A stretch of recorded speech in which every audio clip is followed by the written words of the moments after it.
Alors, bonjour Thierry. Bonjour Amandine. Je suis ravie de vous accueillir sur ma chaîne. C'est vraiment un honneur pour moi que vous ayez accepté. Donc, dans un premier temps, je vais vous présenter rapidement, puis je vais vous laisser la parole et après, on fera un échange. Je vais vous poser quelques questions, si ça vous va. Ok, oui, oui, tout me va moi. Donc, Alors, Thierry Janssen, vous êtes donc un ancien chirurgien. Vous avez quitté l'hôpital, en 1998 et vous êtes parti étudier la médecine corps-esprit à la Barbara Brennan School of Healing à Miami. Mon anglais n'est pas terrible. Ensuite, vous êtes, retourné donc, à Bruxelles, où vous avez exercé en tant que médecin, thérapeute et vous avez accompagné les patients souffrant de cancer et de maladies chroniques. Vous avez également, enseigné au centre universitaire de Sigmund Freud à Paris et ensuite vous avez créé, l'école de la posture juste, anciennement appelée l'école de la présence thérapeutique qui se trouve donc à Bruxelles. ouais. Vous êtes également l'auteur, de nombreux livres, je vais vous en citer, 2-3, mais il y en a bien plus. Il y a par exemple La maladie a-t-elle un sens chez les éditions Fayard, ou bien encore Écouter le silence à l'intérieur ou La posture juste aux éditions de l'Iconoclaste. Vous avez notamment été formé à différentes médecines comme la médecine ayurvédique, la médecine traditionnelle chinoise, mais vous avez aussi une pratique dans la méditation, dans le qigong, Chico. qigong, voilà.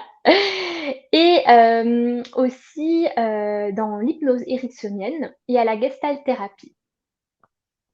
Et depuis tout petit, parce qu'on va peut-être un petit peu y revenir, vous êtes passionné par l'Égypte. Donc c'est quelque chose qui limite, j'allais dire, c'est en vous depuis tout petit, à un tel point que vous avez fini par y habiter quelque temps. Ouais. Voilà, je vous laisse peut-être revenir un petit peu sur tout ça. Là, j'ai fait une brève description, mais je sais que vous n'avez pas que fait ça. Non, mais c'est grosso modo exact. Euh, voilà, qu'est-ce que je peux vous raconter? D'abord que j'ai 61 ans. Euh, Mmh.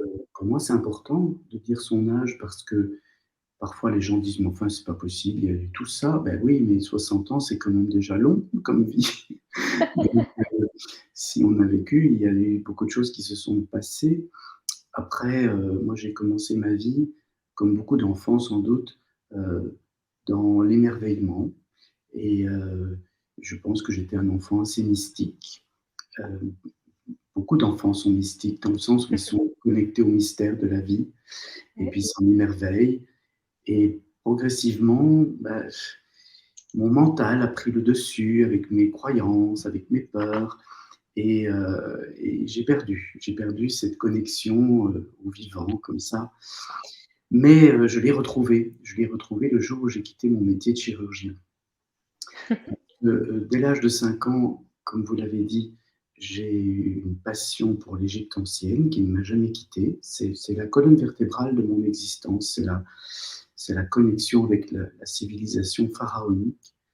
Et puis au même âge, vers 5 6 ans, j'ai voulu devenir chirurgien. Et j'ai longtemps hésité, chirurgie, égyptologie, jusqu'à l'âge de 18 ans, il a fallu choisir et j'ai choisi la médecine pour devenir chirurgien.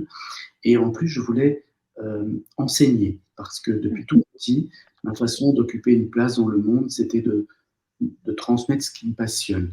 Parce que j'avais un corps un peu déformé, dont les autres enfants se moquaient assez bien. Et du coup, j'étais pas très à l'aise, ni dans mon corps, ni avec les autres. Par contre, quand je pouvais leur raconter ce qui, moi, me passionnait, j'avais ma place. Et donc, on m'appelait Thierry, j'enseigne. Et, euh, et oui, et c'est ce que Ah, c'est j'aime marrant. faire, c'est transmettre Mmh. des choses qui peuvent paraître compliquées et qui, en fait, peuvent être expliquées très simplement si on les a bien comprises jusque dans leur essence. Et donc, je voulais devenir professeur de chirurgie. J'ai fait beaucoup d'efforts pour ça. Et quand j'étais là, que je l'ai obtenu, eh bien, j'ai quitté. J'ai quitté à 38 ans, j'ai arrêté mon métier. Pas parce que c'était un mauvais métier, je trouvais que c'était magnifique, mais la manière dont j'exerçais ce métier était pas bonne, dans le sens où j'étais très ambitieux, je faisais beaucoup d'efforts, j'écoutais pas beaucoup mes besoins profonds et j'étais au bord de l'épuisement. Et donc, plutôt que de m'effondrer, ben, j'ai eu ce réflexe de quitter. Mmh. Il m'a pas fallu de courage pour faire ça, mais il a fallu après assumer. Et je ne recommande pas à tout le monde de quitter comme ça brutalement parce que il faut pouvoir assumer après. Ah, c'est clair. Mmh. Au fond de moi, je les sentais, j'avais un élan de vie. Ça m'a emmené sur un chemin, d'abord comme directeur d'une maison de prêt-à-porter à Paris, Mmh. pas longtemps, mais ça m'a permis de me désidentifier de ce que je faisais. J'ai fait chirurgien, j'ai fait directeur d'une maison de mode, et puis aujourd'hui, je fais tout à fait autre chose. Mais ça n'empêche que j'étais la même personne. On est une personne qui fait des choses. Et cette désidentification m'a donné beaucoup de liberté. Et tout ce qui me passionnait dans mon enfance est revenu, l'Égypte en particulier, mais aussi les autres, soigner, aider. Et ça a pris la forme de la psychothérapie, l'accompagnement psychologique, voire spirituel. Mais pour moi, la spiritualité n'a rien à voir avec quelque chose de religieux. C'est vraiment l'éveil de la conscience en nous, cette vie intérieure qui permet de voir ce qui est, de comprendre ce qui est, sans trop de jugement, dans l'accueil de ce qui est. Et tout ça m'a amené d'abord exercer en cabinet avec des personnes, essentiellement des malades, des gens qui étaient malades physiquement, parce que des bons psychothérapeutes, il y en a, mais des psychothérapeutes qui ont pratiqué la chirurgie, il y en a beaucoup moins. Donc ça me paraissait légitime voilà, de m'adresser plutôt à des gens qui souffraient dans leur corps. Et en parallèle de tout ça, j'ai commencé à écrire des livres. Alors, le premier livre, Le travail d'une vie, c'était un peu le menu. Il y a eu En paix, ces deux livres-là, chez Robert Laffont. Et puis après, il y a eu La solution intérieure vers une nouvelle médecine du corps et de l'esprit, dans lequel je faisais des liens entre toutes les médecines de notre patrimoine thérapeutique, euh, et pour enrichir notre vision de l'être humain et de la vie. Puis il y a eu La maladie est un insens, dont vous avez parlé. Et puis il y a eu Le défi positif. Et ces trois livres-là, la solution intérieure, La maladie est un insens et Le défi positif, c'était des livres très très documentés, parce que j'avais envie de montrer que malgré qu'on a une culture rationnelle, scientifique, matérialiste aussi, on pouvait l'enrichir avec des visions, avec une philosophie, avec une spiritualité. Mais pour ça, il fallait quand même avoir toutes ces références scientifiques dans ces livres-là. Je l'ai fait, je suis heureux d'avoir fait ce travail-là, mais ce n'était pas une fin en soi. Et donc, par la suite, j'ai écrit d'autres livres, Confidence d'un homme en quête de cohérence, parce que en 2009, à force de donner des conférences et tout ça, je me suis épuisé, je suis tombé malade. Je me suis demandé, tiens, est-ce que tu es vraiment cohérent? Je pense que je l'étais, mais j'étais cohérent par rapport à ma personnalité qui avait peur, qui voulait prouver que ça valait la peine de lire les livres que j'écrivais, donc qui répondait à toutes les sollicitations. C'était une forme de cohérence, mais pas par rapport à ce qui est essentiel en moi. Et dans ce livre, Confidence d'un homme en quête de cohérence, j'invitais à discerner au service de quoi on met sa cohérence, cet alignement entre ce qu'on pense, ce qu'on dit, ce qu'on fait. Est-ce que c'est au service de notre névrose, de notre petit ego là, qui a besoin de se rassurer, ou est-ce que c'est au service de l'essence de l'être, ce qui est vivant en nous, ce qui n'est pas dans la peur? Et donc, à la suite de ça, euh, j'ai fait une belle crise, euh, que certains auraient voulu appeler dépression, que moi j'ai appelé nuit noire de l'âme, parce que je sentais bien que je ne voulais plus voyager, étant donné que je m'étais épuisé à tout voyager, donner tous ces cours, ces conférences dans plein de pays, et je voulais créer une école. Je sentais que c'était juste pour moi de créer une école où les gens viendraient. Mais je ne me sentais pas encore tout à fait légitime, donc j'avais pris une forme de retraite pour sentir l'espace à l'intérieur de moi. Et au cours de cette retraite, je voulais écrire un livre qui parlait du silence intérieur, parce que je l'ai entendu, ce silence, je l'entends tout le temps maintenant. Et en fait, j'ai voulu l'écrire, ce livre, avec ma tête, pas avec mon cœur. Et il y a eu 7 versions du livre et j'étais malheureux parce que je n'y arrivais pas. Ça a duré 3 ans, mais 3 ans d'une crise très, très profonde. Et je suis heureux de l'avoir traversée parce que malgré l'agitation de ma personnalité, malgré mes peurs, mes agacements, mes désespoirs aussi à certains moments très profonds, il y avait un endroit de moi paisible, silencieux, qui contemplait tout ça. Et aujourd'hui, cet endroit, il est toujours là. Je ne peux plus le quitter. Je suis relié à ça, au noyau de l'être, je l'appelle comme ça.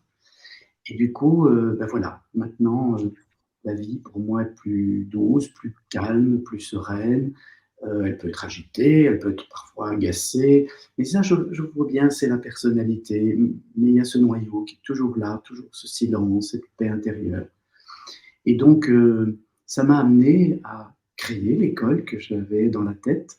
Je l'ai appelée l'école de la présence thérapeutique, parce qu'au départ, je voulais y accueillir essentiellement des soignants, parce que le monde du soin, c'est un monde qui souffre aujourd'hui énormément, et pourtant, c'est lui qui est censé apporter du soulagement. C'est ça qui est paradoxal.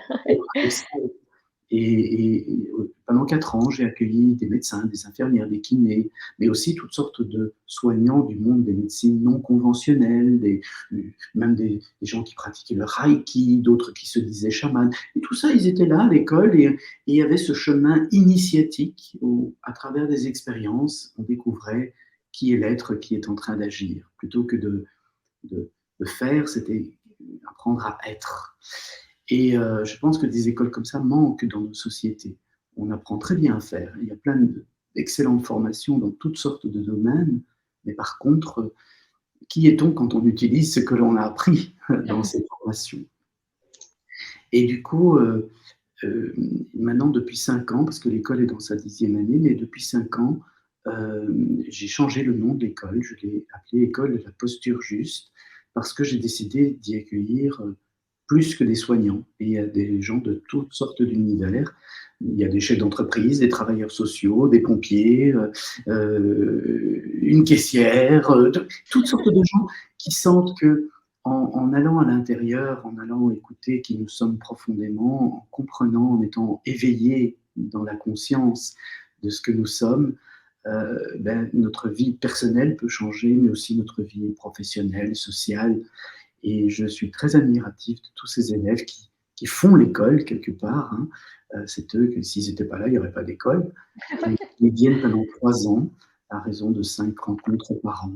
Et puis entre les rencontres, il y a tout un travail que nous accompagnons, que j'accompagne. Je suis là tout le temps. Donc 1 mois sur 2, je suis à l'école parce que tout est plein, D'accord. l'une derrière les autres. Ça m'occupe 1 mois sur 2. Ce sont des classes de 20, 30 élèves. Mais comme il y a 3 ans, j'ai fait plusieurs classes de deuxième. Et voilà, moi, je suis très occupé.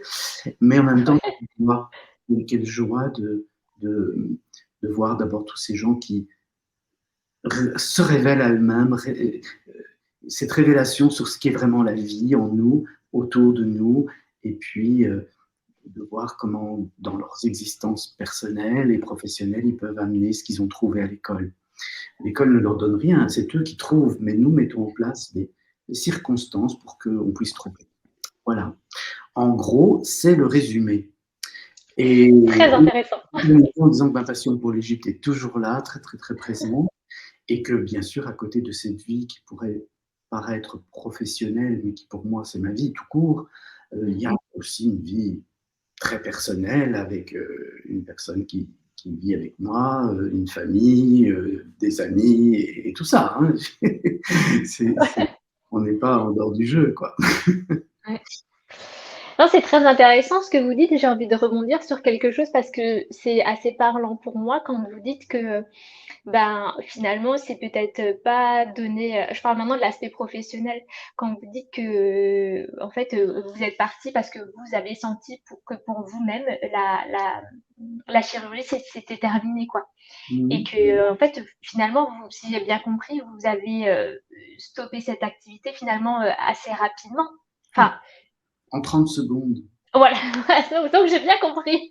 Oui. Et effectivement, c'est, C'est vrai que c'est pas donné à tout le monde et en fait, ça me fait forcément penser, à cette période qu'on a vécue qui est, le covid où justement, beaucoup de gens, étaient un peu pris entre, ben, avaient un petit peu le cul entre 2 chaises en se disant: «Est-ce que je pars de mon travail ou pas? Mais si je fais pas ce qu'il faut?» Enfin, c'est vrai que c'est assez compliqué parce que moi, je l'ai vécu moi-même, en fait, donc j'ai quitté mon travail aussi. Je suis préparatrice en pharmacie. Pas grand monde le sait, mais voilà. Et donc pareil, j'ai été, parce que je voulais pas me contraindre, j'ai été obligée de quitter, en fait. Et c'est vrai qu'après on se dit: «Ah oui quand même, mais en fait il y a ça, ça et ça et comment je vais faire?» Et c'est vrai que c'est en fait ça fait grandir, ça fait en tout cas moi ça m'a fait grandir et c'est vrai que je pense qu'après on voit plus la vie et les choses de la même façon. C'est évident. Et comme je le disais là tout à l'heure, moi je ne recommanderais à personne de dire il faut partir brutalement, tout Ouais. changer. Mais en même temps, si on part, il faut partir pour les bonnes raisons. Mmh. Et je crois que les seules bonnes raisons, c'est quand on est en train de trahir ses valeurs, quand on est C'est en ça. train de trahir qui on est profondément ou ce que Mmh. l'on sent juste ou pas juste, quand on est en train de tuer la vie qui est en nous, quand on C'est sent ça. qu'il y a quelque chose qui est en train de s'éteindre, alors il faut partir. Et c'est pas pour échapper à des contraintes, parce qu'il y en aura d'autres des contraintes. Il y a C'est sûr. Toujours, ouais. toujours un prix à payer pour tout. Mais moi, je sais que si j'étais resté dans mon mode de fonctionnement, dans le métier et de chirurgien à l'hôpital, euh, ben, je serais mort. Je l'ai entendu. C'est comme ça, d'ailleurs, je suis parti. Mmh. Le jour où je suis devenu le chef du département, là, enfin, du service, et que j'ai entendu cette petite voix qui me disait si tu restes ici, tu vas mourir. C'est pas ça, c'était si tu restes ici, tu vas crever. J'ai entendu ça. Mais c'était ma voix, mais je l'ai vraiment entendu comme je m'entends maintenant vous parler. C'était énorme. Mmh. Et j'ai écrit ma lettre de démission et je suis parti. Mais 3 heures avant, jamais j'aurais pu dire que j'allais partir. C'est fou, hein? C'était comme si tout d'un coup il y avait le feu à la maison et je ne pouvais pas rester dans le feu, je devais partir. Il ne m'a pas fallu de courage pour faire ça. Mais après, effectivement, il faut le courage d'assumer ce qu'on a choisi. Hein. Ce n'était pas une décision. C'était pas, j'ai pas pesé le pour et le contre pendant des semaines. C'était un choix. C'était un élan. Il n'y avait pas à discuter. Je ne pouvais même pas le C'était justifier. un peu comme une injonction, du coup? C'était un choix profond. Je ne pouvais pas faire autrement. Mmh. Je crois que c'est comme quand, vous savez, quelqu'un vient dans sa famille avec un amoureux ou une amoureuse et les parents disent: «Mais non, il n'est pas assez ceci, elle n'est pas assez cela, elle vient pas d'une bonne famille ou elle vient d'une famille avec une religion différente, blabli et blabla». Mmh. Et celui qui est amoureux ou celle qui est amoureuse, elle dit: «Mais je ne peux pas t'expliquer, mais c'est comme ça, je vais le faire». Et après, il faut assumer. Mais quand on va dans ses choix, il n'y a pas de regret. Dans les décisions, Exactement. il peut y avoir des regrets parce qu'on a décidé en fonction des pour et des contre, et puis tout d'un coup, on se rend compte que ce qu'on croyait être pour, eh ben, c'est Mmh. pas passé comme on pensait, et alors on va regretter. Mais ça, c'est non, dans l'élan du choix, peu importe que ça se passe bien ou pas, on va assumer, mais on aura été au bout de son choix, quoi. C'est tout l'être qui. Mmh. Et c'est vrai que ça, vous avez raison, ça transforme profondément. On apprend à vivre avec moins peur, plus de confiance en soi, en la Mmh. vie. Et puis, on se rend compte qu'on n'est pas réduit à ce qu'on fait, comme je le disais là tout à l'heure. Exactement. On peut faire beaucoup de choses, que ce qui compte, c'est de sentir une détente et une joie intérieure. Et avec cette joie-là, oh, on a des ressources, on a de l'énergie. Mmh. Ouais, c'est de vraiment de rester, je pense, en accord, avec soi-même le plus possible. Mmh. Oui, avec soi. Et parfois, je crois que ces ruptures, elles nous révèlent ce qui était déjà là, bien sûr, en nous, Mmh. mais qu'on ne voyait pas encore clairement. Et parfois, on ne sait pas exactement pourquoi on part, mais on va le découvrir après, C'est parce ça qui est qu'on beau. voulait construire notre vie sur d'autres valeurs, sur d'autres priorités, sur des choses plus essentielles. Et parfois, on ne peut pas les nommer avant, mais le fait de partir nous oblige à les rencontrer. C'est Mmh. fascinant. Ah, c'est oh, mais de toute façon, la vie est fascinante. Alors on va parler, alors on va pas dire, mais on va parler de votre livre, donc Inventer des rituels contemporains pour vivre dans un monde incertain aux éditions, Guy et Daniel. Alors moi, j'aimerais que vous nous expliquiez, comment est venue, l'idée d'écrire cet ouvrage? Ah, mais ça, c'est en fait, moi, j'avais écrit 9 livres précédemment Mmh. et ces 9 livres-là, je les portais en moi et quand j'étais à la hauteur de les écrire ou que je sentais qu'ils m'impressionnaient plus trop, parce que des livres qui sont un peu impressionnants, on voudrait les écrire, mais on ne sait pas très bien comment s'y prendre. Mais ces 9 livres-là, ils sont sortis au moment où c'était bien et j'ai même parfois arrêté de travailler pour les sortir, j'ai fait tout l'espace nécessaire, mais je les avais portés en moi. Et ce livre-ci, ce 10e livre, il y a encore un an, je ne pensais jamais l'écrire. Et en fait, ce qui s'est produit, c'est que j'ai un ami qui s'appelle Jean-Philippe de Tonac, qui est un journaliste, un auteur, un essayiste, un romancier aussi. Et on se connaît depuis très longtemps et on se parle très franchement. Et il m'appelle au mois de juin l'année dernière, en 2022, et il me dit, Thierry, est-ce que tu te rends compte que ce que tu as mis en place pendant le premier confinement, c'est un rituel contemporain? Et en fait, ce que j'avais mis en place, c'était un peu par hasard d'ailleurs, parce que j'avais un rendez-vous sur Zoom avec une personne tout au début du premier confinement où on s'était proposé de commenter ce qu'on était en train de vivre et c'était relayé sur Facebook. Mais le Zoom est tombé en panne et donc je me suis retrouvé sans personne comme interlocuteur. Et du coup, il y avait tous ces gens qui étaient sur Facebook et je me suis dit, bah, qu'est-ce que je peux faire avec eux? Je ne vais pas parler tout seul, je vais leur proposer de méditer. Et puis, ça a été tellement fort pour beaucoup d'entre eux, beaucoup qui n'avaient jamais médité d'ailleurs, mais j'ai une approche très simple de la méditation, mais très profonde, je pense. Et du coup, ben, je me suis dit, ben, on va continuer. Et donc, j'ai fait ça pendant 45 soirs d'affilée. Mmh. Et ça durait 1 heure, de 19h à 20h. À 20h, les gens allaient applaudir les soignants. Hein, on faisait ça à ce moment-là. Et en fait, il avait raison, mon ami Jean-Philippe, c'est une forme de rituel collectif, de retour à soi, d'apaisement et d'éveil de la conscience aussi, parce que quand le mental se calme, grâce à Mmh. la méditation, la conscience s'éveille. Le mental pense, mais la conscience, elle constate, elle voit les Mmh. choses. Et elle est source de sagesse et de paix aussi. Et donc, de fil en aiguille, en parlant avec lui, il y avait le sujet d'un livre et je l'ai écrit. Et du coup, j'étais chez un nouvel éditeur parce que c'est lui qui m'a emmené là et c'était une nouvelle aventure. C'était bien. D'accord. Alors c'est marrant parce que ça me fait penser à ce qu'on disait tout à l'heure, que, bah, parfois la vie, elle nous ouvre des petites portes, auxquelles on s'attendait pas et en fait là, c'est ce qui s'est passé avec, le Zoom qui bug finalement et vous vous retrouvez à faire, des méditations, pendant 45 jours et de ces 45 jours, 1 an plus tard sort un livre. Enfin, moi je trouve ça, c'est fascinant quoi. Oui, oui, oui, et j'aime bien ça parce que finalement, c'est du recyclage. Et la vie, elle recycle. Donc, c'est comme quand on quitte un métier ou qu'on quitte une fonction ou un couple ou enfin, une circonstance de notre vie. Il Mmh. ne faut pas croire qu'on laisse tout derrière soi. On emmène ce que l'on est. Et c'est parce qu'on a fait des choses avant qu'on est Mmh. transformé, et, hein, formé. Et du coup, bah, de la même manière, le fait d'avoir fait ces méditations, d'avoir partagé tout ça sur Facebook, il y avait des milliers de gens certains soirs. Ben, maintenant, c'est dans un livre et c'est l'occasion d'une réflexion sur la place des rituels, des rites et des rituels dans nos vies. Et donc, tout se transforme. Mmh mh. C'est organique, c'est comme ça que la vie fonctionne. Hein. C'est ça. Et ça se transforme et puis ça continue à vivre. J'aime bien ça. Oui, oui, ça me rend Mmh. très vivant. Mmh. Alors juste pour, expliquer un peu donc, ce livre je l'ai trouvé très facile à lire parce que, en fait, j'aime bien votre façon d'écrire d'expliquer les choses parce que ça reste très simple et compréhensible, en fait et c'est ça que j'ai trouvé, vraiment, très intéressant. Parce que finalement, à la fin du livre, on a des clés justement et on se dit: «Bah, en fait, finalement, c'est pas si compliqué de mettre en place des rituels». C'est juste Mhm. de se poser les bonnes questions et d'ailleurs à ce sujet, une question que je me suis jamais posée auparavant, mais quand j'ai commencé à lire le livre, je me suis dit: «Ah ben ouais», la différence entre un rite et un rituel justement.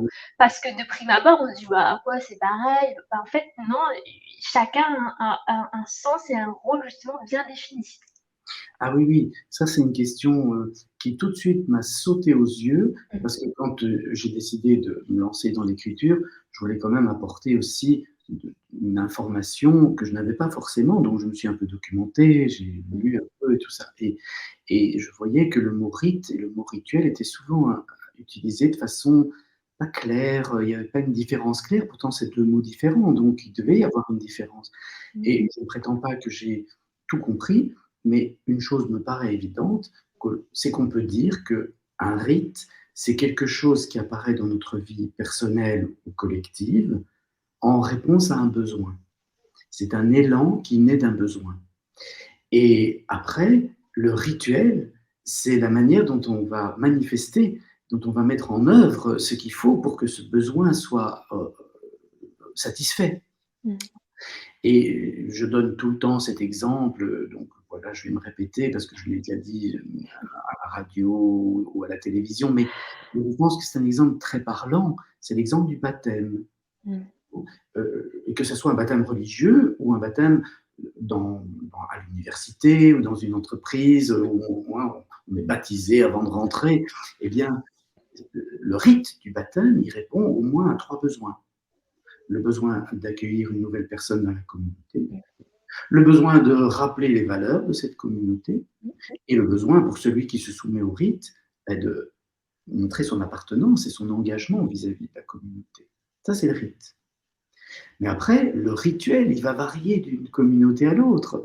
Dans telle université, le baptême ne va pas être pareil que dans telle autre. Dans telle religion, le baptême ne va pas être même pratiqué au même âge que dans telle autre. Hein. Je pense à la différence entre la religion orthodoxe, catholique ou protestante dans le christianisme. Donc, voilà.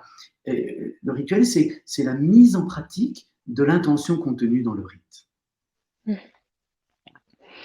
Et dans votre livre, vous parlez un peu de neurosciences. Je pense que c'est important de revenir sur cette notion de cortex singulaire antérieur, Ah oui. parce que j'ai trouvé ça intéressant forcément, mais de comprendre l'impact en fait des rituels sur ce cortex singulaire antérieur, où justement ça va faire que en mettant en place certaines choses, on va se sentir plus apaisé en fait, parce Oui. que parce que les choses seront un petit peu plus claires pour nous, pour notre esprit, et du coup, j'allais dire, on se prendrait un petit peu moins la tête.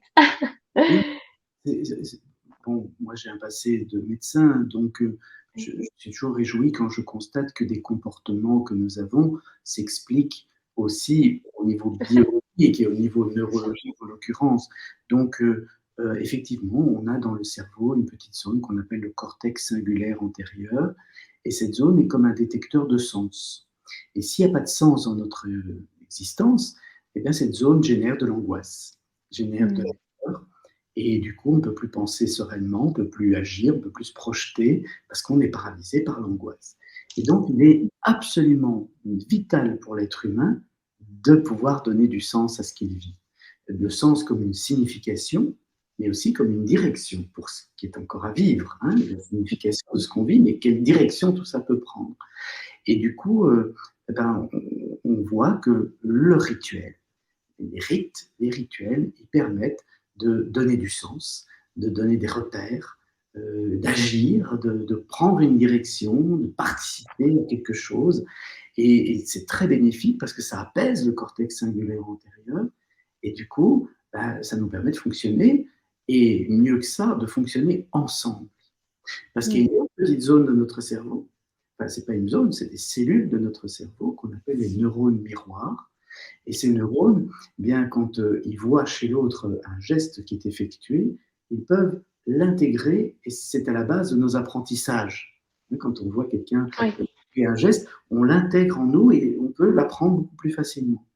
Et du coup, en ce qui concerne les rituels qui sont parfois vécus ensemble, chanter ensemble, faire des gestes ensemble, manifester certaines choses, etc., eh bien, ça crée une sorte de sentiment d'identité et de cohésion dans les sociétés. Donc, c'est bénéfique non seulement pour apaiser l'individu, mais aussi pour créer une cohésion et des élans collectifs dans les sociétés. Finalement, c'est quelque chose de très puissant, en fait, quand on se rend compte. Parce que Oui, le... oui. Oui, je vous en prie. Oui, oui, parce que vous disiez? Oui, je disais que c'était quelque chose de très puissant quand on se rend compte que, bah, que ce soit pour des manifestations, mais en tout cas quand un groupe de personnes est ensemble pour une même, chose, une même cause, peu importe, justement, je pense aussi que c'est ce sentiment peut-être d'appartenance qui rend la chose puissante et peut-être que ça crée aussi un petit égrégore? Oui, clairement. Alors évidemment, quand on décrit le réel d'une façon très subtile, bien sûr, il y a la matière, hein, les corps qui bougent, mais il y a bien sûr aussi l'information qui est véhiculée à travers cette matière, et donc l'énergie. L'énergie, Mmh. information. Et l'énergie, elle crée un environnement, un champ. Mmh. Ce champ, vous pouvez l'appeler l'égrégore. Et effectivement, collectivement on crée un champ, eh bien, voilà, on le ressent. Et c'est un peu comme les vaches dans les champs qui s'alignent toutes dans la même direction. Les êtres humains peuvent s'orienter en fonction de ce que le champ va mettre en place. Le template, disent les anglo-saxons, le Mmh. temple quelque part. Hein. Mais donc, oui, oui, bien sûr que ça participe de tout ça. Et c'est pas pour rien que les humains ritualisent depuis qu'ils sont humains. C'est, alors, les psychologues qui s'intéressent à la question, et en fonction de l'évolution de l'espèce humaine et de ses différents âges dans ces changements de comportement, et ils émettent l'hypothèse que quand nous étions au paléolithique, c'est-à-dire qu'on vivait par petits groupes de chasseurs-cueilleurs, ben, c'était pas très compliqué de deviner sur le regard de l'autre ses intentions. On devinait s'il allait partir à la chasse avec nous, s'il allait ne pas nous faire la guerre, ne pas nous planter un couteau au silex dans le dos. Donc, il y avait pas trop d'angoisse à vivre en petits groupes. Mmh. Par contre, quant au néolithique, les êtres humains se sont sédentarisés dans des agglomérations, dans des villes où ils étaient plus nombreux, 1000, 2000, 5000, 10 000 personnes. Là, ils croisaient tous les jours plein de regards dont ils ne pouvaient pas forcément deviner les intentions. Et le fait de ritualiser ensemble permettait alors de s'apaiser, de se dire, OK, Ouais. on a la même vision, on a la même intention, on pose les mêmes gestes, on a cette cohésion sociale. Et alors, les dirigeants de ces cités, que ce soit les premières grandes cités au bord du Nil, de l'Indus, de l'Euphrate, du Tigre, tous ces dirigeants ont sans doute très vite compris qu'en ritualisant et en faisant ritualiser, on allait avoir une paix sociale, on allait avoir une cohésion et des élans communs, et notamment pour s'adapter, parce que bon, les tempêtes, les volcans, les famines, les épidémies, tout ça nécessitait qu'il y ait une force de la cohésion d'un groupe pour s'adapter et survivre. Et donc le Mmh. rituel a été certainement très utile et est à l'origine du coup de ce qui a relié les êtres humains, religare et en latin, donc des religions. Mmh. Après, il y a 2 choses sur lesquelles je voulais revenir. Il y a une phrase dans votre livre qui est importante, enfin, il y en a plusieurs, mais que j'ai relevée. Vous dites: «Peu importe que les liens de cause à effet qui participent à donner du sens soient réels ou non, ce qui compte, c'est que notre cortex singulaire antérieur y croit». Alors ça, je trouve ça fou parce qu'au final, bah, du coup, c'est un peu comme si on trompait notre cerveau. Bien sûr, bien sûr.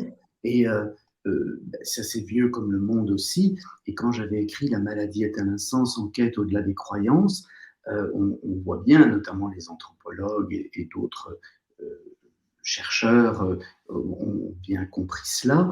Par exemple, dans les processus de guérison, les guérisseurs, Mmh. moi-même j'ai été initié par des guérisseurs dans quelques cultures, on voit bien qu'ils peuvent, c'est Claude Lévi-Strauss qui disait ça, en tant qu'anthropologue, il disait guérir ou apporter de la guérison, c'est remoraliser une histoire démoralisée, redonner un sens à une histoire qui n'en a plus. Et alors, aujourd'hui, nous le faisons en donnant des explications biologiques, hein, en disant, voilà, c'est parce que vous avez pas assez de ceci ou trop de cela dans votre sang ou que votre organe ne fonctionne pas assez bien, etc. Mais avant d'avoir ces explications biologiques, les êtres humains pouvaient avoir d'autres explications Mmh. et qui avaient leur valeur et qui pouvaient apporter des guérisons. J'ai vu ça notamment un jour au Laos, un jeune homme qui avait la tuberculose. Alors, il n'y avait plus d'antibiotiques pour le soigner et il était dans un sale état. Et en attendant que des antibiotiques puissent arriver, ben, le guérisseur, il a fait œuvre utile en disant à ce jeune homme, mais il y croyait vraiment, lui, hein, de toute façon, c'était dans son Bah, système oui. d'explication, il y avait une cohérence culturellement acceptable. Et ce guérisseur disait, mais c'est parce que ton grand-père a commis un vol avant de mourir, et maintenant il paye, et il doit payer, il a besoin de ton énergie, donc il vient te prendre ton énergie. Waouh! Et le jeune homme, euh, qui était lui-même dans cette croyance et dans cette cohérence culturelle, il a dit, oui, oui, je me rappelle, un jour j'ai vu mon grand-père derrière une maison là, et je suis sûr qu'il avait volé. Et donc, il a reconstruit, on appelle ça de la reconstruction narrative, il a reconstruit un récit qui permettait de donner du sens à ce qu'il vivait, et vous savez que Oh, c'est fou. sa fièvre est tombée. Oh là là, c'est dingue. On sous-estime le pouvoir Mmh. mais de nouveau, il faut que ça soit culturellement acceptable, que ça soit cohérent par rapport au système de croyance, mais le cerveau est trompé. Et donc, il génère des émotions de nouveau plus agréables, de l'espoir, et tout ça, ben, on se comprend très bien médicalement comment ça fonctionne, même s'il y a plein de médecins qui ne le regardent pas encore, mais pourtant c'est là. Et on a la psycho, neuro, endocrino, immunologie qui nous le montre, l'influence du psychisme sur la sécrétion des hormones et le fonctionnement du système nerveux, psycho, neuro, endocrino, immunologie et sur le système immunitaire, eh bien on voit que si une personne peut générer de nouveau de l'espoir et une pensée plus positive, des émotions plus agréables, ça participe de sa guérison ou en tout cas de son amélioration. Il ne faudrait pas le sous-estimer. Oui, c'est fascinant et je sais pas si je me Petite trompe ou pas, c'est pas précision par justement rapport à ce c'est pas le passage. docteur Joe Dispenza qui était c'est lui Il qui s'agit bien du docteur Joe Dispenza. En effet, il avait été percuté par une voiture alors qu'il était en vélo pour un triathlon. Il a mis C'est 6 à 7 possible. je semaines à sais plus, reconstruire mais il y mentalement sa avait colonne quelqu'un vertébrale qui sans être était je interrompu sais plus par si des c'était pensées paralysé au parasites. niveau du Pour la suite, je vous au invite à niveau de la regarder sur colonne YouTube, vous vertébrale trouverez son et récit qui très avait des facilement. espèces de visualisations qui se voyaient guérir, remarcher et tout et que finalement il a réussi. Il faudrait que je fasse des recherches avant de dire des bêtises. Et c'est Il y a vrai un qu'on petit entend souvent des témoignages qui vont dans ce mmh. sens. Mais Hein. je trouve ça fascinant, c'est Alors, fascinant. bon, il ne faut pas tomber dans une pensée magique qui voudrait, dans la Oui, toute-puissance, dire c'est qu'on fait sûr. reconstruire coupé. Quand le bras est coupé, il est coupé. Voilà, dans la matière, il y a des limitations. Mais ceci dit, euh, ce genre de visualisation vont participer ou à une amélioration ou à une autre Voilà. façon d'utiliser son corps, même si le bras est coupé. Mmh Donc, mh. ce n'est que positif. Mmh. Et l'autre chose sur laquelle je voulais rebondir, c'est par rapport, au rite parce qu'effectivement, moi, j'étais surprise quand j'ai cherché, la définition du mot rite, à chaque fois, il y avait le mot religieux, religion dedans. Ah, Mais en tout à fait, fait. il y a des rites qui sont, effectivement issus de religions, mais il y a également des rites qui ne sont non religieux, en fait. Mais totalement. Et merci de dire non religieux plutôt que laïque. Parce que Ouais. c'est rite laïque, mais moi, pour moi, la laïcité devient presque une religion pour certains, tellement Ouais. ces dogmes et ces intransigences. Mmh. Non, des rites non religieux, il y en a plein dans notre vie collective. Le 14 juillet, par exemple, est un rite non religieux, mais Mmh. c'est un rite de cohésion nationale où on rappelle des valeurs, où on chante l'hymne national, où il y a, il y a plein de rites comme ça. Mais après, dans notre vie de tous les jours, boire un pot pour le départ d'un collègue au bureau, C'est c'est ça. un rite, c'est avec un rituel qui signifie le passage d'un statut à un autre. Hein, il Mmh. part à la retraite, et bien on célèbre ça, mais on remet de l'ordre dans l'organisation d'une société en redéfinissant clairement le rôle de l'un ou de l'autre. Vous voyez. Donc oui, il y a tellement de rites non religieux. Et je suis aussi choqué, enfin, je ne sais pas si vous l'êtes choqué, mais moi je le suis, en lisant que très vite dans les définitions, on relie ça à du religieux. Oui, mais je j'étais surprise en fait parce que pour moi c'était pas le cas, mais du coup en cherchant un peu, je me suis dit: «Ah mais mais c'est bizarre. Enfin, j'étais un peu, oh, bon, ok. Mhm. Ah oui, j'ai eu la même réaction. Ouais, je m'y attendais pas trop, je pensais pas. Il y a une autre phrase, enfin, il y a plusieurs choses sur, lesquelles j'aimerais revenir. C'est une phrase que vous avez écrite, que j'ai relue plusieurs fois. C'est quand vous dites: «Inventer, c'est se souvenir». Ah oui, j'ai J'étais hésité, obligée de rebondir là-dessus. j'ai hésité à la laisser dans le livre parce qu'elle est Pourquoi? je vais vous expliquer. Elle est venue spontanément, mais je sais que ça peut perturber ou faire bondir certains. Je ne dis pas que c'est votre cas, hein, mais en même temps, j'espère que dans les lignes qui suivent, on comprend ce que ça veut dire. C'est que effectivement, c'est mon expérience en tout cas, c'est ce que je peux constater chez ceux qui peuvent s'ouvrir à cette façon de regarder les choses. Tout est là, tout est déjà là, et en fait, on croit inventer des choses, mais on ne fait que se souvenir de ce qui est au fond de nous, dans notre mémoire collective, mais dans notre mémoire biologique même parfois, hein. Et du coup, je crois que pour bien inventer, même Einstein, il a parlé dans ce sens-là, hein, il a bien sûr émis une hypothèse, une théorie, la relativité restreinte, élargie, mais clairement, il n'a pas trouvé en réfléchissant trop, il l'a laissé émerger comme un souvenir de quelque chose, une intuition, hein, une vision, une inspiration qui vient de profond, qui vient de la conscience, pas du mental qui réfléchit. Et je crois que ça, dans le processus créatif, dans le processus d'invention, c'est une part non négligeable. Et je crois que les plus grands inventeurs, ceux qui apportent vraiment quelque chose d'inné, enfin pas d'inné, d'inédit, c'est inédit le mot, eh bien, c'est des êtres qui ont pu faire de la place pour justement écouter ce qu'ils ont dans leur mémoire profonde et pas perdu leur énergie en juste essayant de réfléchir, réfléchir, réfléchir. Il y a un moment donné où il faut se laisser inspirer. Et donc c'est ça, inventer, c'est se souvenir. Alors dans le contexte des rituels, vous l'avez dit là tout à l'heure, et moi j'insiste beaucoup là-dessus parce que c'est le propos de ce livre. Aujourd'hui, on trouve plein de livres, et je ne dis pas que ce ne sont pas des bons livres, mais on trouve plein de livres qui proposent des rituels tout faits et qui vous Mmh. disent, voilà, pour obtenir ça, vous faites tel rituel, pour faire ça. Voilà.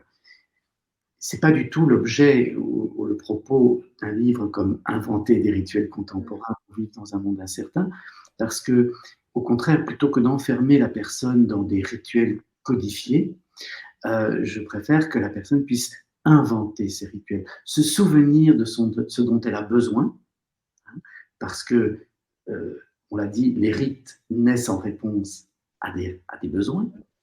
Se souvenir de ce dont on a besoin, c'est déjà là. Le besoin est là, mais on ne s'en souvient pas, on n'y a pas accès, on se l'autorise parfois même pas. Et puis, après, ben, de se souvenir de tout ce qu'il y a comme ressources en nous et ressources dans notre environnement pour inventer le rituel qui va permettre de manifester l'intention qui était contenue dans le rite et donc remplir le besoin. Et quand on fait cet exercice-là, mais il y a une grande liberté et je crois qu'alors on a des rituels beaucoup plus adaptés et beaucoup plus en lien avec les besoins de notre Avec ses quotidien. propres besoins justement, ouais, c'est ça Exactement. qui est important.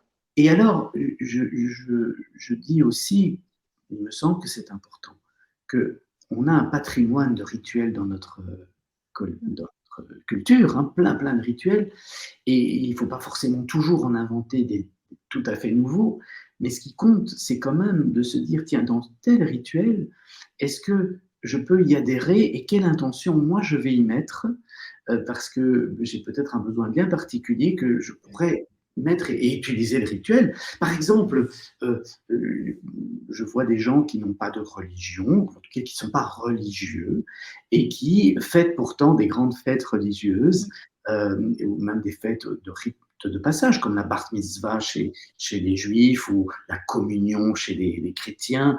Et en fait, ils n'ont pas forcément de reliance au symbolisme religieux du rituel, mais en même temps, dans ce rituel, il y a l'acte de signifier un changement de statut pour un adolescent qui passe dans l'âge adulte, et puis une appartenance à une communauté, une célébration de la communauté, eh bien, on peut aller à une bar mitzvah, même si on n'est pas religieux, en se disant, j'utilise ce rituel traditionnel, mais pour remplir ces besoins-là, Mmh. d'appartenance, de célébration et de reconnaissance d'un changement de statut ou d'âge pour un adolescent. Mais voilà, on peut s'approprier les rituels. En fait, ritualiser, c'est vivre en conscience. Et donc, ça veut donc dire de préciser ses intentions et d'agir avec conscience. Et Mmh. après, tout devient rituel. Ouais, c'est ça.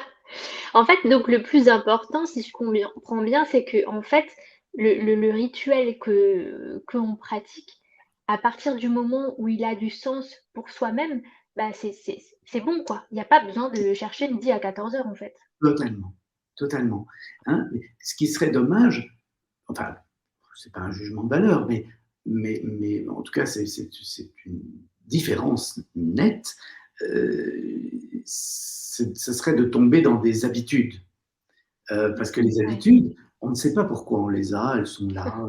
Hein, on est conditionné à notre cerveau qui tourne en boucle et on est habitué. Ça nous rassure aussi, hein, ça calme aussi sans doute le cortex singulaire antérieur, mais il n'y a rien de vécu en conscience. Et du coup, on ne peut pas sortir de son habitude aussi. On en devient parfois prisonnier. Alors que le rituel, c'est tout un acte conscient qui sait pourquoi on fait la chose, on peut se l'approprier et on peut aussi en changer. On n'est Mmh. pas enfermé dans. Enfermé, c'est ça. Oui. Il y a une autre phrase que j'ai voulu, relever dans votre livre pour, enfin, en rapport à ce qu'on disait tout à l'heure. C'est vous dites: «Devenue adulte, je me rends compte que ces rituels n'étaient pas des créations de ma part. Je ne les ai pas pensés, ils sont simplement émergés, ils m'ont traversé et je les ai laissés se manifester à moi-même, à moi». Mhm. Et je me suis dit: «Waouh, mais il sort d'où?» D'où quand vous dites, qu'ils vous ont traversé en gros, vous pensez que d'où peuvent-ils provenir? J'ai du mal à poser ma question. Je sais pas si vous avez compris. Oui, j'ai compris la question. En tout cas, vous me direz si dans ma réponse, ça correspond à ce que vous aviez dans la question, mais je pense que j'ai compris.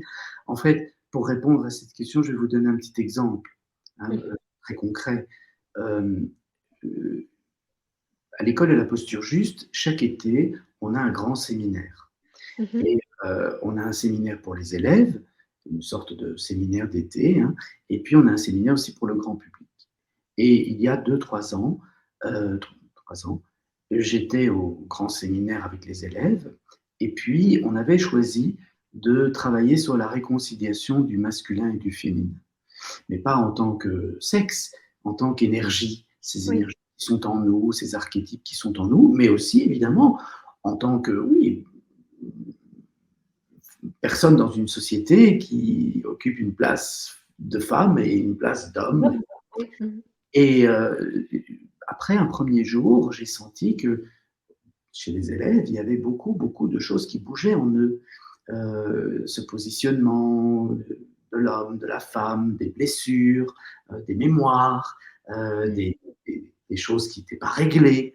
Et je voyais que la charge commençait à monter parce que, bon, voilà, moi, quand je suis présent aux choses, je sens, je perçois tout ça.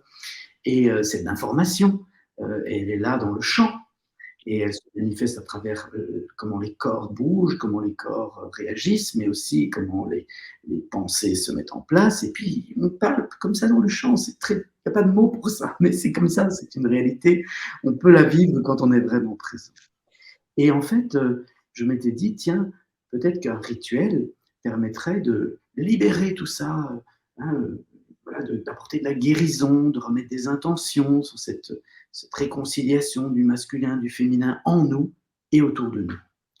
Mais deuxième jour, il n'y avait toujours pas de rituel qui me traversait. Et je ne voulais pas en inventer un. Et puis, le troisième jour, après la pause du déjeuner, je suis retourné, parce que ça se passe sous une très grande tente, comme ça, ouverte sur les 4 côtés, il y a de l'air qui circule, on n'est pas cramé par le soleil, mais on est tous réunis là. Et puis, tout d'un coup, en rentrant sous la tente, ça me prend. Et je sens que le rituel est là. Et du coup, qu'est-ce que j'ai fait? Je me suis laissé totalement guider.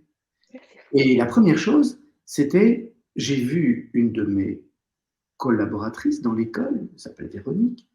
Je l'ai vue, je me suis dirigé vers elle, je dis Véronique, et je vous promets qu'en me dirigeant vers elle, je ne savais pas ce que j'allais lui dire. En arrivant devant elle, ça sortait tout seul. Je dis Véronique, est-ce que tu peux symboliser la lignée féminine de toutes les personnes qui sont ici? Oui, qu'elle me dit. Puis je vois Laurent, un autre collaborateur, et je vais vers lui, je dis Laurent, est-ce que tu peux symboliser la lignée masculine de toutes les personnes qui sont ici?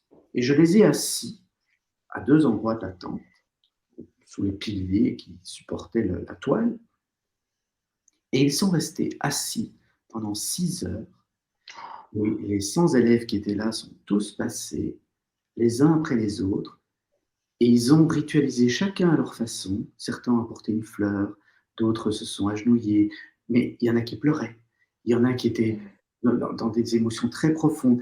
Et chacun, après on a eu des témoignages, on a débriefé de tout ça le lendemain, mais chacun a pu utiliser ce rituel, ce temple dans lequel nous étions, cette tente avec ces 2 symboles, Véronique et Laurent, qui symbolisaient les lignées masculines, féminines, et tout ça a pris corps, tout ça s'est matérialisé, et chacun, dans ce rituel, dans ce temple-là, a pu apporter de la guérison. Mais il y en a encore qui nous le disent maintenant, que ça Ah, c'est change dingue. si profond. Et moi, je sais que le rituel, il était juste, qu'il était, comment dire, efficace, hein, parce que je n'ai pas décidé. J'ai pas Mmh. pu interférer. J'ai laissé faire à travers moi. Alors, vous me dites, Amandine, d'où ça vient? Ben, ça vient de la conscience. La conscience qui est en moi, et vous avez entendu, j'ai pas dit ma conscience, parce que la conscience, c'est la même en vous, la même en moi. C'est la conscience. Ça, c'est un truc de dingue. C'est pas notre mental qui pense, qui réfléchit, c'est Ouais. la conscience. Et de l'information qui était dans le champ. Et à partir de ce qu'il y avait là, quelque chose s'est créé. Un rituel est né. Et c'était magnifique. J'étais émerveillé. Et tout le mérite que j'ai, c'est simplement d'avoir fait la place. De ne pas avoir été dans le chemin avec mes pensées, mon ego qui voulait absolument diriger les choses dans un sens ou l'autre. Laisser faire. Et ça, je pense que les inventeurs de rituels, c'est ce qu'ils doivent faire. Laisser faire. Identifier le besoin. Là, il y avait clairement un besoin d'apporter la guérison par rapport à tout ce qui avait été soulevé autour de la problématique du masculin et du féminin et du gros malentendu qui existe entre ces polarités. Ça, c'était le besoin. Là, je l'avais clairement identifié. Mais après, dans l'invention, on se laisse traverser quelque chose qui se souvient et ça se fait. C'est merveilleux. Ah, c'est fou, franchement, je trouve ça fou, moi. C'est comme ça que fonctionnent les guérisseurs, les sorciers, les chamans. Et en fait, c'est pas très compliqué. Hein. Je veux dire, c'est juste une façon d'être au monde qui permet de, de danser avec l'information de cette manière-là et Mmh. d'écouter plutôt que de trop penser. Mmh. Et vous qui pratiquez la méditation, ça vous a aidé, j'imagine justement, à vous poser et à, justement, j'allais dire ne pas réfléchir avec son mental et avec son ego, mais de laisser la place à faire venir ces choses-là? Oui, oui, oui, c'est clair que la méditation, c'est le moyen, je pense, le plus efficace pour obtenir un apaisement du mental. Mmh. En autorégulant l'attention, qui est une partie du mental, hein, l'attention, eh bien, plutôt que de la laisser vagabonder Divaguer, ouais. d'un temps à l'autre, d'un espace à l'autre, on l'autorégule et on ne fait que constater, parce que le mental pense, il réfléchit, mais par contre, la conscience, elle constate simplement. Elle est là, elle est présente, elle ne juge rien, elle Elle a accueille. pas d'avis, ouais, c'est ça. Elle vit, elle accueille sans condition, elle est amour, hein, inconditionnel, dans le Mmh. sens de l'amour, d'accueil.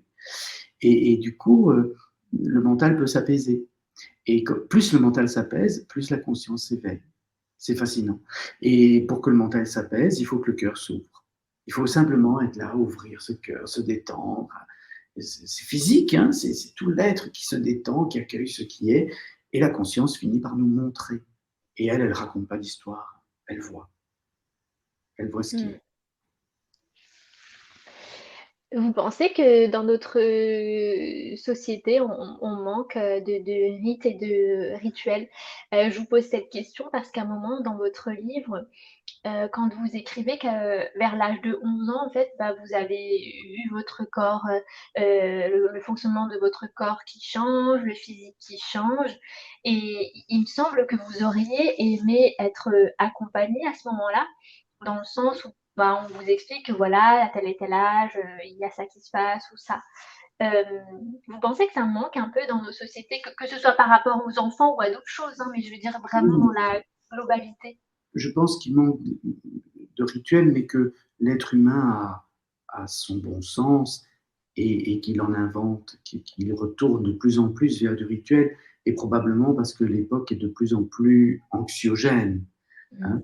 Euh, la vie est une incertitude, on ne sait pas ce qui va se passer. Mais là, depuis quelques années, on nous le rappelle tout le temps, et en Mmh. plus, on nous fait croire qu'on est impuissant. Et du coup, mais ça crée de l'angoisse, ça crée du stress. Hein. Le plus grand facteur de stress et même de dépression, c'est le sentiment d'impuissance et de résignation qui peut l'accompagner.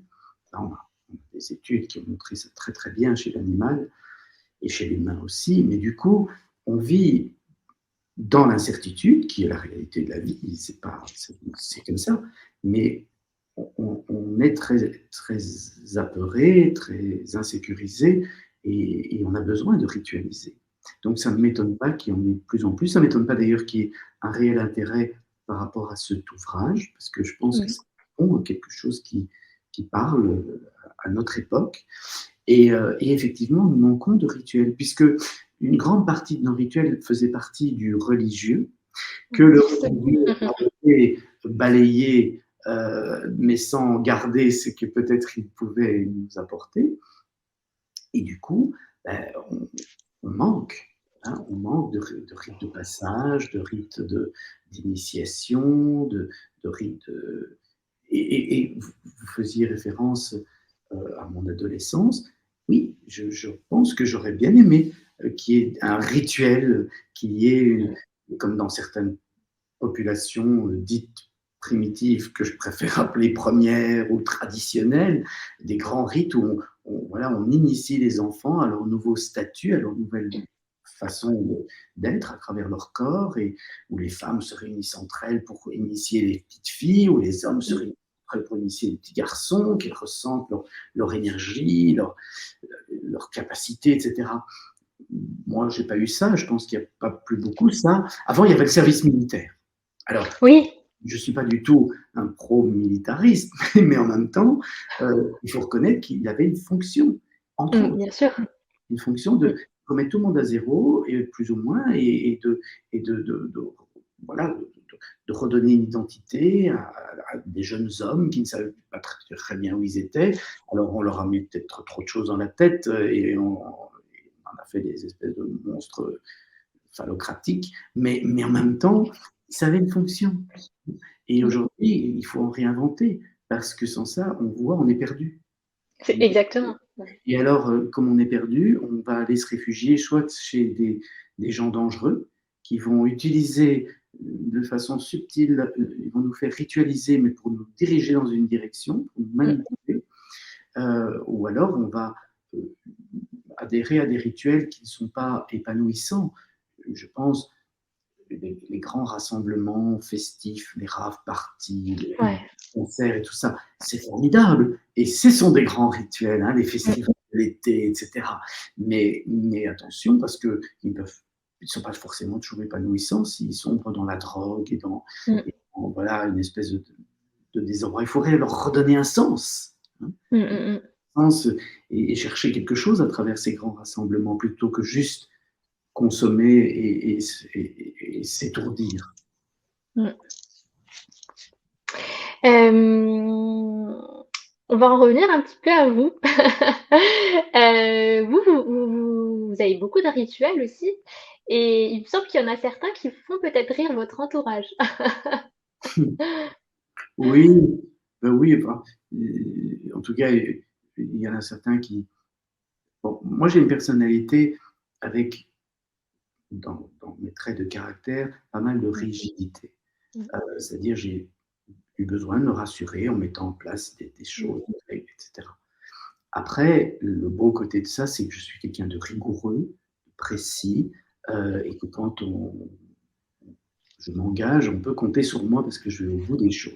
Ça, c'est les beaux côtés de la rigidité.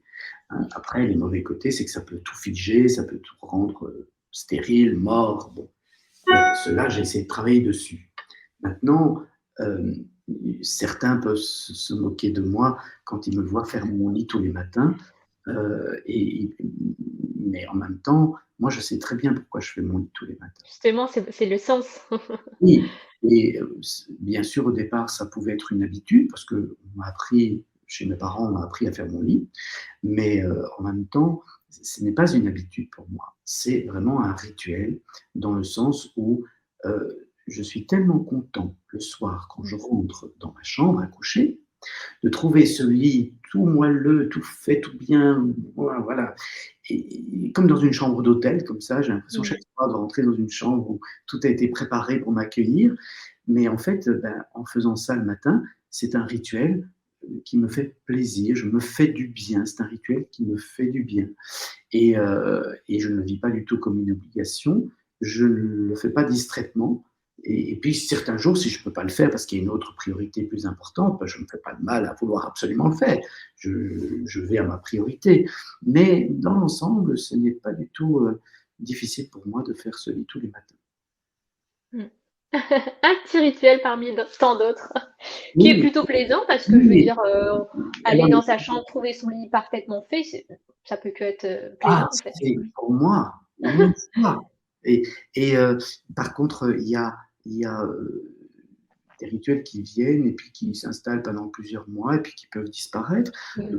Pour l'instant, j'ai un rituel où tous les soirs, je brûle une bougie pour les personnes décédées, tout Mmh. simplement parce que je me sens assez entouré de mémoire ou de présence, chacun mettra les mots qu'il veut là-dessus, de personnes décédées.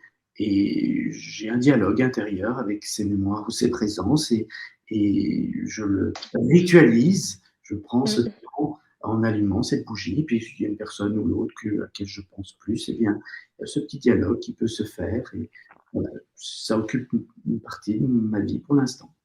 Mmh. Voilà, parce que les rituels ne sont pas justement gravés dans la roche. On peut en avoir besoin à un moment, puis plus, puis on peut le changer. Enfin, on fait vraiment selon le besoin du moment finalement. Je pense, oui, oui, je pense. Et justement, c'est de ne pas tomber dans la rigidité hein, qui nous ferait absolument faire les choses parce qu'il faut les faire. Non, non, Mm. c'est une forme d'engagement, même de rigueur, mais on le fait parce que c'est bon de le faire, parce qu'on sent que Mm. ça apporte un équilibre, que ça apporte une joie, une vitalité à notre existence. Oui. Mm. Et justement, par rapport à ça, donc l'idée surtout, c'est de pas tomber dans le comment dire, dans le versant inverse où justement ce serait trop rigide et là ça se transformerait plutôt en toc, qui n'a rien à voir du tout Ah avec oui, des rituels, parce que là c'est plus quelque chose, j'allais dire, de maladif, où c'est vraiment des troubles et si on fait pas telle ou telle chose, on ne se sent pas bien ce qui n'a rien à voir avec un rituel ou si une fois on peut pas le faire, bah, c'est pas la fin du monde, quoi. C'est tout important, je pense, de oui. bien. Et d'ailleurs, il y a un chapitre dans le livre qui en parle parce que Tout à les fait. troubles obsessionnels compulsifs ou bien les routines des personnes qui ont une pathologie dans le spectre de l'autisme, Oui. tous ces apparents rituels qui sont plus des rituels parce qu'ils ne sont pas vraiment vécus en conscience et ce Mm. sont des habitudes répétitives, mais qui ont la même fonction, c'est d'apaiser une angoisse profonde. Mm. Mais là, on en est prisonnier justement parce que Mm. d'abord, on n'a pas travaillé sur l'angoisse, et puis surtout, on a une sorte d'aliénation, hein, où notre temps, notre vie est envahie par ces espèces de routines ou de troubles compulsifs. Et Oui, ça, c'est de c'est la pollution, en fait, pas du finalement. tout épanouissant du tout.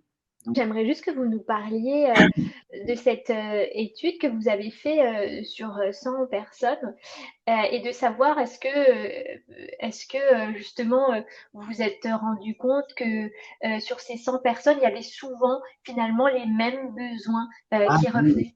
Mais au moment où j'ai écrit le livre, euh, j'avais effectivement fait une enquête auprès d'une centaine de personnes pour avoir de la matière vivante, parce on peut théoriser, mais c'est bien d'avoir de la matière vivante.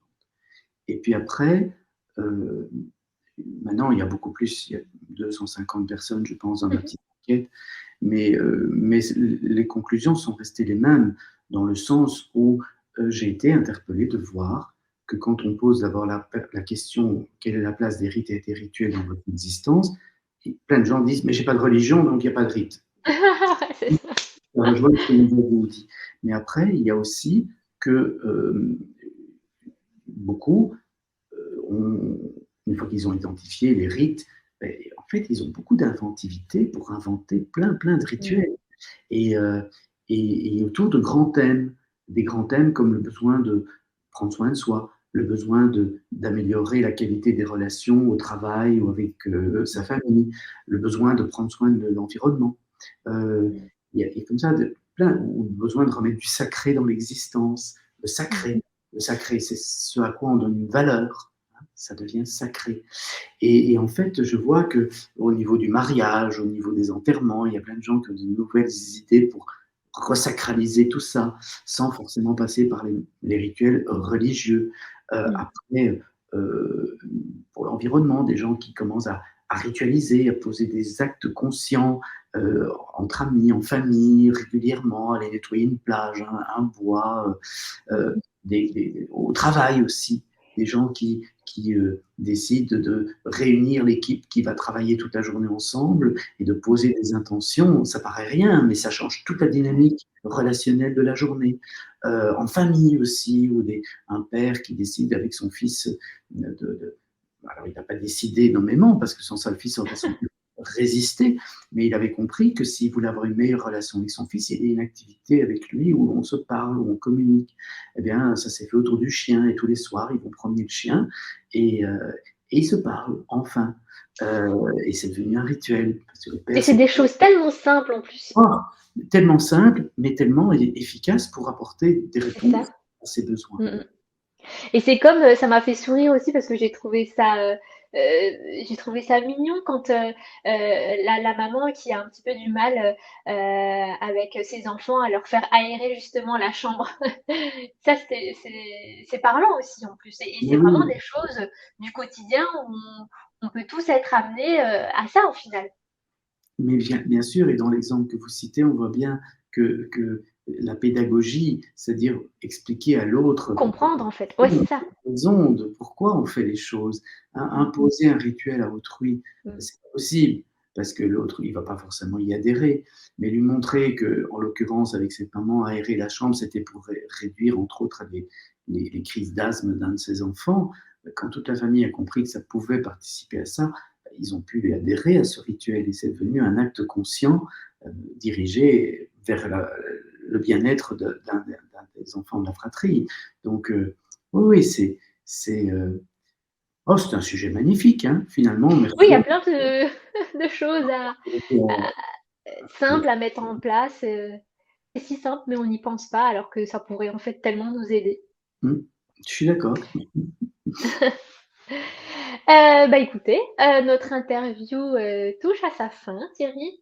Je vous remercie encore beaucoup d'avoir accepté mon invitation. Et je vous laisse le mot de la fin. Ben, merci à vous pour l'invitation, Amandine. Merci de l'intérêt autour de tout ça, parce que je trouve ça toujours rassurant de savoir que des sujets, évidemment, je ne suis pas objectif, mais qui, moi, me paraissent importants, puissent paraître importants pour d'autres. Ouais, c'est ça. Bah écoutez, je vous souhaite une bonne journée, Thierry. Bien, bonne Au idée. revoir. Merci pour ceux qui nous ont écoutés et à bientôt.